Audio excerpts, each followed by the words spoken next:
સુરતમાં દંપતીએ રોકાણકારોને કરોડોનો ચૂનો ચોપડ્યો છે, જ્યાં શેર ટ્રેડિંગ ઓફિસ ખોલીને અનેક લોકો સાથે ઠગાઈ કરવામાં આવી।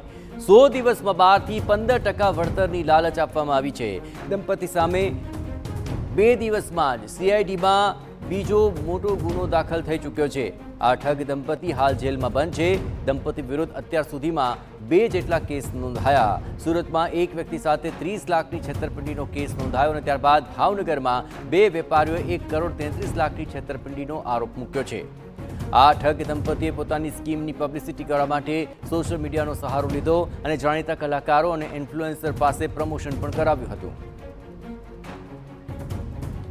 વધુ વિગતે વાત કરવા જોડાઈ રહ્યા છે સુરતથી સંવાદદાતા બલદેવ। એક બાદ એક આ બંને સામે ઠગાઈના કેસ સામે આવી રહ્યા છે। બંને કેસમાં કેટલું તથ્ય જી બલદેવ?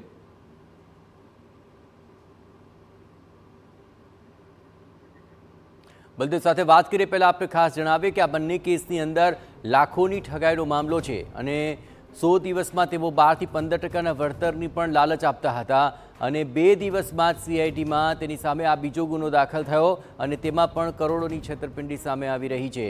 આ સુરતના દંપતીએ રોકાણકારોને કરોડો રૂપિયાનો ચૂનો ચોપડી દીધો છે। શેર ટ્રેડિંગ ઓફિસ ખોલી હતી અને લોકો સાથે ઠગાઈ કરવાનું શરૂ કર્યું હતું અને 100 દિવસમાં તેઓ મહત્તમ વળતર આપશે તેવી લાલચ આપીને ઠગાઈ આચરતા હતા। મોટા કલાકારો અને ઇન્ફ્લુએન્સર પાસેથી તેઓ આ બાબતે પ્રમોશન પણ કરાવતા હતા। બલદેવ જોડાયેલા છે। બલદેવ, એક બાદ એક આ દંપતી સામે 2 જેટલા મોટા કેસ નોંધાયા છે। બંને કેસની અંદર શું વિગતો સામે આવી રહી છે?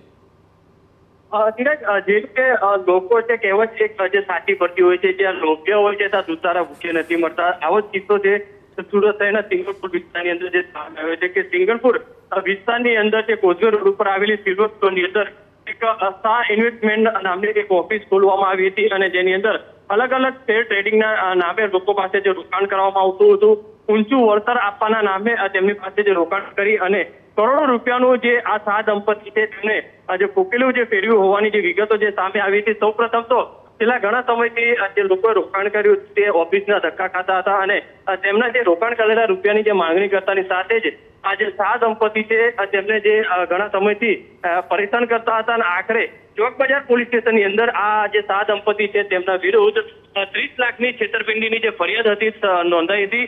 જે આધારે ચોક બજાર પોલીસે આ શાહ દંપતીની ધરપકડ પણ કરવામાં આવી હતી અને ઓફિસ છે તેની પણ તપાસ કરવામાં આવી હતી। તપાસની અંદર એક વસ્તુ સામે આવી રહી છે કે સુરત જે ગુજરાતના જે જાણીતા કલાકારો, જાણીતા જે ચહેરાઓ છે તેમના મારફતે આ પોતાની જે ઓફિસ છે તેનું જે બ્રાન્ડિંગ જે છે તે કરવામાં આવતું હતું। એટલે સૌથી મોટી મહત્વની વસ્તુ એ છે કે લોકોને ફસાવવા માટે ક્યાંક ને ક્યાંક નવા પેતરા કરતા હતા। હાલમાં તો સુરત સાયબર સીઆઈડી ક્રાઇમની અંદર પણ 1.1 કરોડથી વધુની જે ફરિયાદ છે ભાવનગરના જે ફરિયાદી દ્વારા આ બાબતે શાહ દંપતી વિરુદ્ધ જે ફરિયાદ નોંધવામાં આવી છે। એટલે મહત્વની વસ્તુ એ છે કે હાલમાં તો ચોક બજાર પોલીસ અને બીજી બાજુ સીઆઈડી ક્રાઇમ દ્વારા જે તપાસ કરવામાં આવી રહી છે અને જેમ જેમ વ્યક્તિઓને જે તપાસ ચાલી રહી છે એ તપાસ પર આપ નજર રાખતા રહેજો। તો બંને કેસની અંદર તપાસ બાદ હજુ પણ મોટા ખુલાસા અને વધુ છેતરપિંડી સામે આવે તેવી શક્યતા જોવાઈ રહી છે।